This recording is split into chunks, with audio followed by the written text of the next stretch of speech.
Disko išvarža. Juosmens skausmas. Skausmas, kuris plinta į sėdmenį, leidžiasi į koją. Sėdimojo nervo skausmas. Tai yra svarbiausias pratimas tavo stuburui. Ir aš galiu lažintis, kad šis pratimas tau padės. Nes visų pirma, tavo stuburas visą laiką išliks nejudrus. Tai yra saugus pratimas, kuris nesukelia papildomos apkrovos. Ir antra, per 20 metų kaip kineziterapeutas, 10 metų čia internete, tai, kas labiausiai padėjo mano pacientams palengvinti juosmens skausmus, buvo klubo atlaisvinimas. O taip, žmogau. Šis pratimas yra dviejų technikų derinys. Pradėsime nuo išorės į vidų. Juk nelabai logiška bandyti atlaisvinti vidinę pusę, jei išorė vis dar įtempta.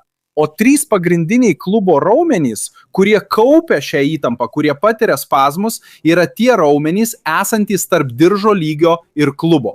Plačiosios fascijos, tempiamasis raumuo, vidurinis sėdmens raumuo ir didysis sėdmens raumuo. Manau, jei persirengsiu, bus geriau matyti, nes atrodžiau kaip koks keistuolis. Svarbiausia, kad suprastumėte. Čia tarp klubakaulio lygio, diržo lygio ir klubo priekyje turime plačiosios fascijos tempiamą į raumenį. Raumenį, kuris dažnai sukelia problemų keliui, viduryje vidurinį sėdmens raumenį, o čia gale didįjį sėdmens raumenį. Šioje srityje, tarp diržo ir klubo, mes ieškosime labiausiai skaudančio taško, pačio skausmingiausio taško, naudodami nykščio pagalvėlę. Eikite lėtai, ramiai. Galite rasti tašką ir sušukti, oi, radau jį čia. Galite rasti tašką, kuris labai skauda toje vietoje, arba tašką, kuris sukelia skausmą einantį į kelį ar stuburą. Svarbiausia yra surasti tą labiausiai skaudantį tašką.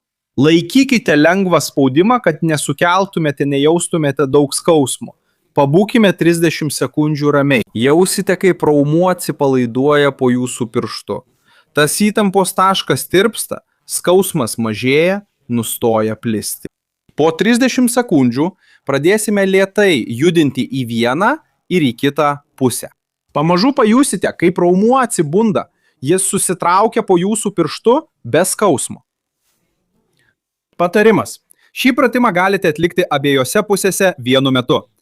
Po šios minutės 30 sekundžių, ramiai 30 sekundžių, judant atpalaiduokite ir pažiūrėkite, kas pasikeitė jūsų klubuose. Ir jei jūsų juosmens sritis jaučia mažiau skausmo, jei ji tapo lengvesnė, žinote, kad jūsų skausmas turi teigiamą mechaninį veiksnį. Ir ką tik atradote būdą, kaip palengvinti šį skausmą. O norintys dar labiau pagerinti, jūs turite teisę į 2 savaičių pratimų programą, kurią galite atlikti namuose, sekdami dienos vaizdo įrašą. Programoje Lengva nugara mes stipriname 4 sveiko stuburo pagrindus. Pagerina raumenų įtampos taškus, padeda sumažinti sąnarių spaudimą, pažadina tinkamus raumenis, kurie palaiko ir saugo stuburą ir pagerina kitas kūno dalis, kurios išbalansuoja visą mūsų stuburą. Nuoroda į Lengva nugara yra čia apačioje aprašyme tiems, kurie nori susipažinti arba pradėti programą dabar. Tai gana gerai. Pašalimus išorinę raumenų įtampą tampa daug lengviau atlaisvinti sąnarį ir pagerinti judrumą. Taigi, antroje pratimo dalyje jūs atsisėsite sukryžiavę kojas. Ta koja, kurią norite pagerinti, turi būti viršuje. Ir mes atliksime 3 spaudimus su atpalaidavimu, kai kelia žemai. Ir 3 spaudimus su atpalaidavimu, kai kelias aukštai. Žiūrėkite, atsipalaiduokite, leiskite keliui nukristi ant grindų, padėkite ranką ant kelio ir švelniai spauskite, bandydami pakelti kelį į lubas, o ranka neleidžia. Štai taip. Nedidelė jėga, palaikykite kelias sekundės ir atpalaiduokite. Dėmesio, kelias atsipalaiduoja, ranka nespaudžia. Tai pakartosite 3 kartus. 3 kartus įtempkite ir atpalaiduokite, ypatingą dėmesį skirdami atsipalaidavimui. Tada prilaikykite kelį iš apačios. Pakelkite kelį tiek, kiek neskauda. Ir šį kartą jėga bus nukreipta spaudžiant kelį žemyn, o ranka neleis jam nusileisti. Žiūrėkite, spauskite, palaikykite kelias sekundės ir atpalaiduokite. Tai taip pat atlikite 3 kartus. O kiek kartų per dieną reikia tai daryti? Jei tavo stuburas tapo daug laisvesnis, daug lengvesnis, tu kartosi šį pratimą 1 kartą per dieną kiekvienai pusiai, kad išlaikytum klubo mobilumą.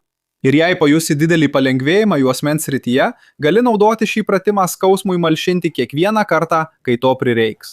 Ir jei tau skauda vartantis lovoje, šiame vaizdo įraše parodysiu, kaip tai išspręsti, neprarandant miego. Tiesiog spausk čia ekrane.